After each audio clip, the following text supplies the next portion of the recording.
What should the shopping tips be in today's new norm of the coronavirus environment?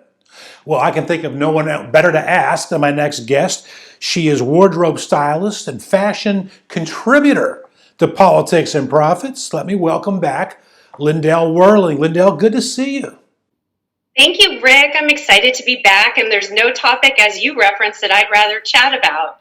Well, you're the expert on it, and so let's talk about shopping tips in the new norm retail environment. Everything has changed. Last time you were on, we said that retail clothing sales were down, but sweatpants sales set new industry records. What can you share with us this time? I'd love to share 3 tips with you so that your viewers can avoid some of the hassles and the headaches that are there to trip you up in today's retail world. The first tip that I would say is to plan ahead, and it's all about priorities, and I fully understand that people have a lot of things on their plate today, but it will simplify things for you if you spend some time thinking about what you need a little bit before you actually need it.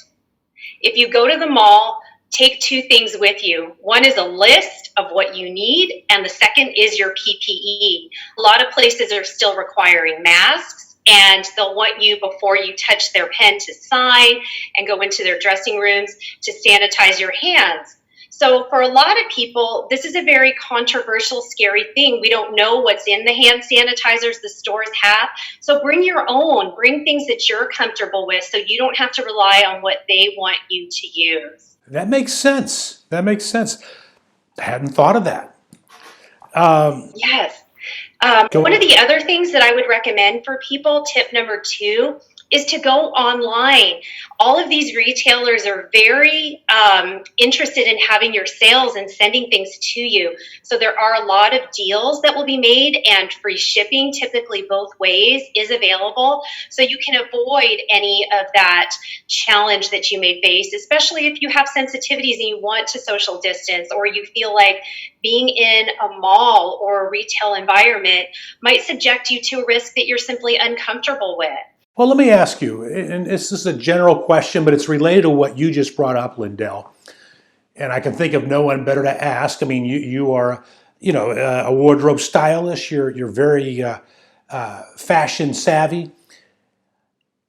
What are the risks, for lack of a better word, of ordering clothes online and without having tried them on off the rack to find the right size? Well, there always is a risk, especially if you're not familiar with the brand, or, oftentimes things are different from season to season. But what can compensate for that is your time. Free time is a premium, especially now that we have kids at home and we're working from home and there's so many new challenges thrown our way. If you can save an hour or 30 minutes of drive time, it might be worth having that box arrive, and you just simply decide it's not for me, it didn't work out. You return it, no harm, no foul. You saved time, you made an effort, and sometimes things will work out. All right. So what's the third tip, Lyndell? This one I love. It's about saving money. Discounts. There are so many ways to get discounts. In today's technology environment, 2 things that I know work are to sign up for email lists from retailers that you like. You'll typically receive, in exchange for providing that email, a 10% discount, free shipping, some kind of benefit for providing your contact information.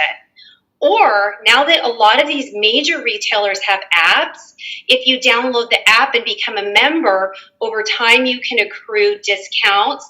I've even been told by one of the major national retailers, if you're interested in getting a discount, I know you just signed up, open the app periodically, and then our company thinks you're interested in buying things, so they'll send you a discount via the app. So these retailers are very savvy, and once they know who you are and your preferences, they can even add some value instead of just sending you things that you're deleting. You might be interested in the opportunities that they're giving you.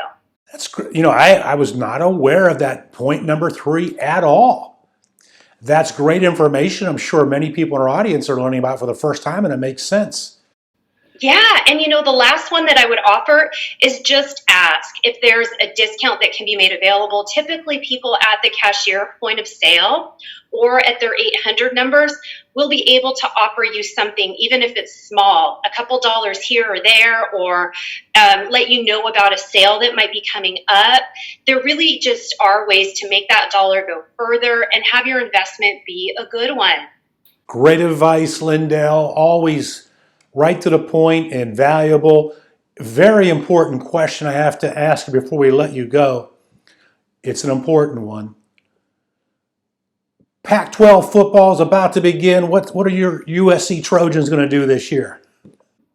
We are so excited, and I'm glad you brought up the USC Trojans, not just because they're my team, but because what they did was pretty interesting. They took the lead in the Pac-12. They were the ones that sent a team letter that was unanimous with their different star players to get Gavin Newsom, the governor of California, to the table and begin the discussion. I wasn't aware. What that shows is you're not an army of one. With social media, you can make a difference. You can. I was not aware of that story. All right. Yes. All right, Lyndell Werling, as always, thank you for joining us. Thanks for having me, Rick. Broadcasting from the Liberatory CPA studios. Back after this. Politics and Profits with Rick Amato is brought to you by Liberatory Accounting, the IRS problem solvers. To find out how Liberatory Accounting can help you, call 877-6-SOLVER. That's 877-6-SOLVER.